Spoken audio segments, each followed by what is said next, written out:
maxbuuskan 10 daqiiqo kadib ee ugu harsaneyd fulinta xukunka dilka ah oo ku xukunnaa fulinta nooca dilkiisna uu yahay kursiga korontada ama danabka in lagu dilo ilaa ay nafta ka baxayso.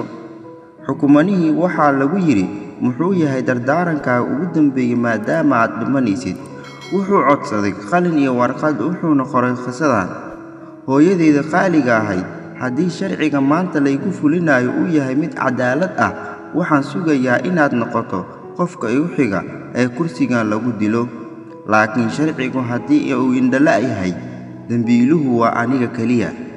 hooyo ma xasuusataa sida aan ku bilaabay dhibaatada geerida maanta igu horseeday?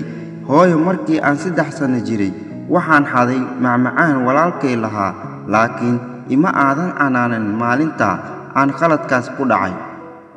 hooyo, si fiican ma u xasuusataa markii aan jiray 5 sano waxaan deriskeena ka soo xaday boombalo, waxaana ku qarsaday gurigeena adigoo arkaya, waxbana ma aadan ii dhihin. hooyo, ma xasuusataa markaan jiray 12 sano waxaan xaday kubaddii in adeerkay, waxaana ku qarsaday garaashkeena adigoo arkaya, laakiin waxaa u sheegtay adiga inaadan arkin kubaddaas. hooyo, ma xasuusataa markii aan 15 jir ahaa waxaan ka dhuntay iskuulka, balse maalintaas aabbe waxa uu rabay in uu si daran ii ciqaabo, laakiin adiga ayaa i difaacay oo dhahay waa yaryahay wiilkaygu, macallimiinta ayaa been sheegaya, wuu ka qayb galay fasalka. waad i difaacday ilaa iyo habeenkii, waxaana dhahday wiilkayga ayaana saxsan. hooyo, laakiin qalad ayaa igu hoggaamisay jaceylka aad ii qabtay awgiis. hooyo, ma xasuusataa aniga markaan jiray 17 sano ayaa deriskay ka soo xaday baaskiil, laakiin khaladkayga cidna uguma aadan waramin. xitaa booliska ayaad been u sheegtay markii ay yimaadeen guriga. waad arkaysid marka aan baaskiilka ku soo xareysanayay guriga.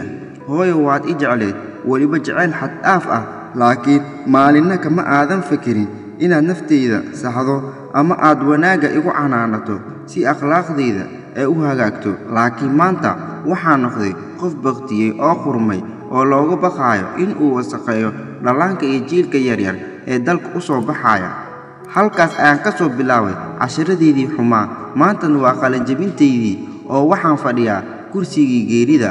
waana halka aan kaga qalinjabinayo casharadii aan ka soo qaatay oo dhan. waxaan sugayaa in madaxayga lagu qarxiyo koronto. hooyo, markaas waxaan kaaga baahnaa in aad i barto waddada hagaagsan oo aad i hanuuniso. hooyo, marka aad sheekadayda akhrinayso waxaan dhex jiifaa qabriga, laakiin tani waa sheeko xaqiiqo ah oo hooyo wiilkeeda jecel qabriga ku geysay. dhammaan waalidiinta caalamka, gaar ahaan kuwa carruurtooda u jecel sida hooyadeeda oo kale, waxaan leeyahay jeclaada carruurtiinna, laakiin ha ilmaamina akhlaaqdooda iyo toosintooda. ku garaaca qaladka si aysan qalad dambe u samaynin. fadlan la wadaag asxaabtaada si ay kula dhegaystaan qisadan.